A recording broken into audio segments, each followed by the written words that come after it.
Hi, welcome to Pine Hollow's 10-minute field trips. My name is Anita Sanchez, and we're going to be taking some field trips to some places you might not expect. So come on and explore.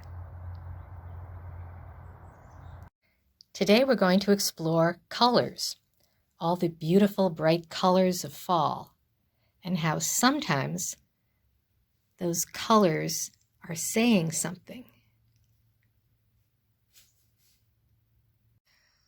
One of the best things about nature in the fall is the colors. How things turn bright, bright colors, especially orange and yellow and red. It seems like all of a sudden, everything is bright colored. But why does this happen? Why do things like leaves and fruit go from green all spring and summer, and then suddenly, at the end of the growing season, why do they suddenly decide to turn on the really bright colors?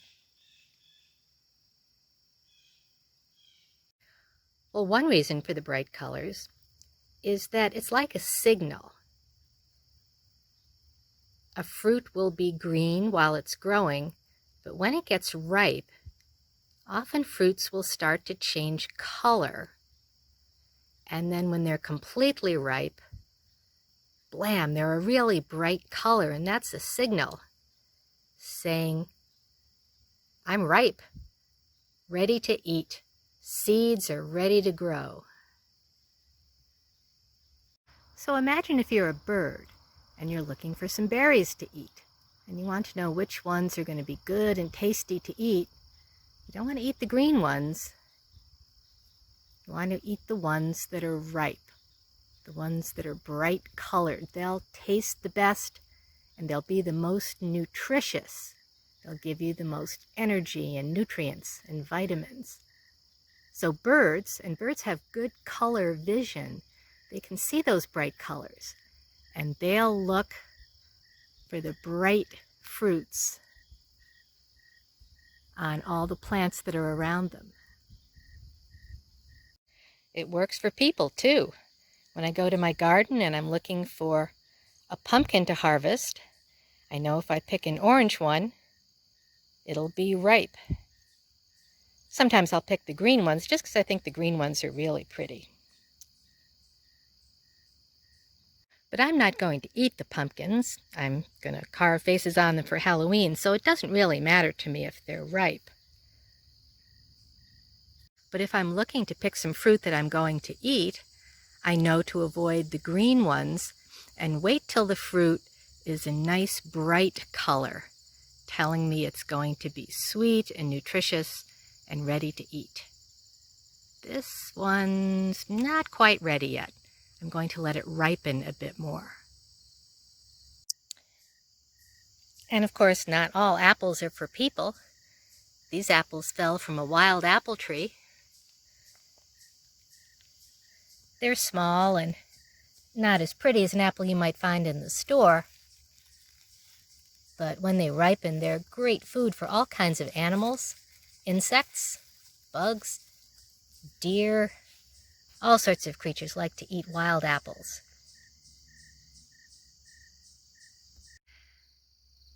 Now here's a weird thing. Sometimes it's not the fruit that turns a bright color. It's the stems that the fruit is on. So this is a dogwood bush, and the dogwood berries are really, really good for birds to eat. They're not good food for people, but some people call them bird candy because birds like them so much. And you can see that a lot of the berries are missing. The stems are empty, so birds have eaten them all away. But the stems are bright pink, and that's like a message to the birds, hey, come on over here. Good berries to eat.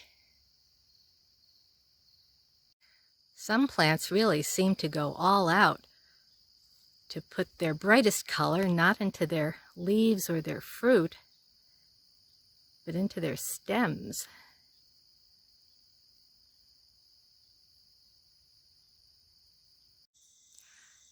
Some fruits turn red, like apples or raspberries, and some turn pink, some turn purple, like grapes. These are wild grapes,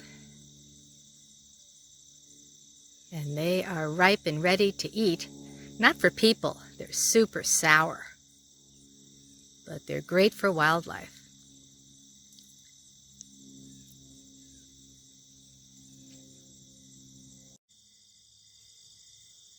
Wild grapes are often one of the first leaves to turn bright yellow in the fall, and like the bright purple color of the grapes, that's another way of signaling, hey, the fruit is ripe and ready to eat.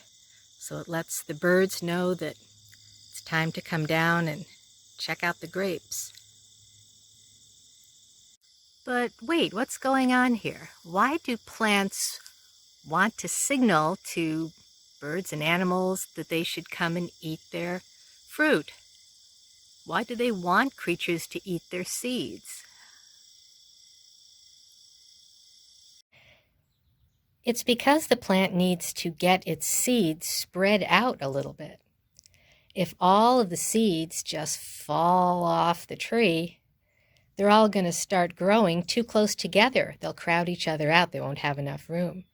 So it's better for the plant if at least some of the seeds can spread out and grow somewhere else where they'll have some more room. But plants are rooted to the ground. They can't go walking around to spread their seeds. How can plants get their seeds from place to place? Some seeds have parachutes, so they can float away in the wind.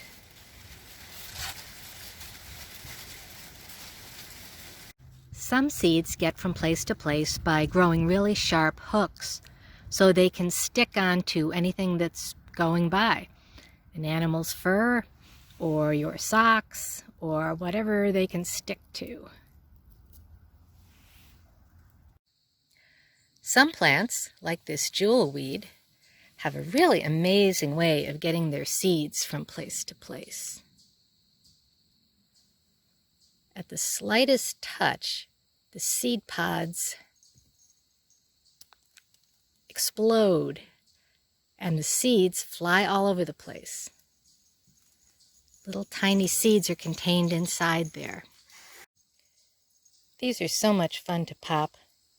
I could just do this all day.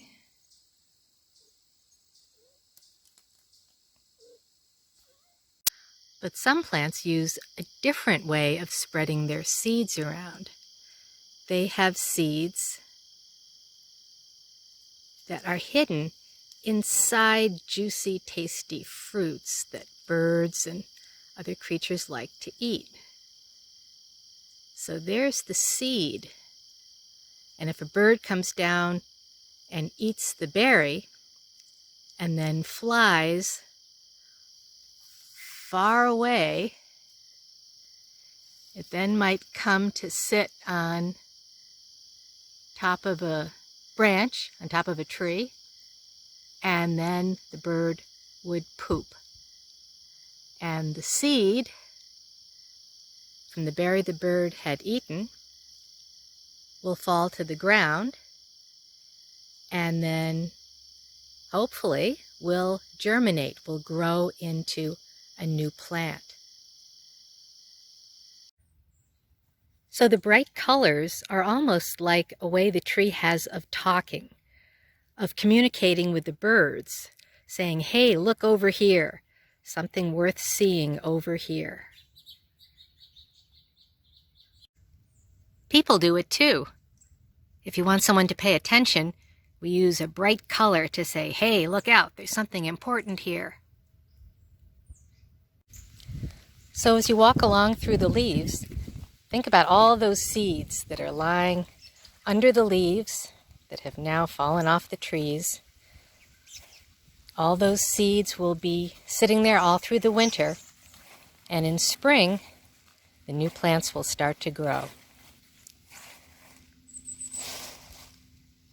Thanks for exploring. See you next time.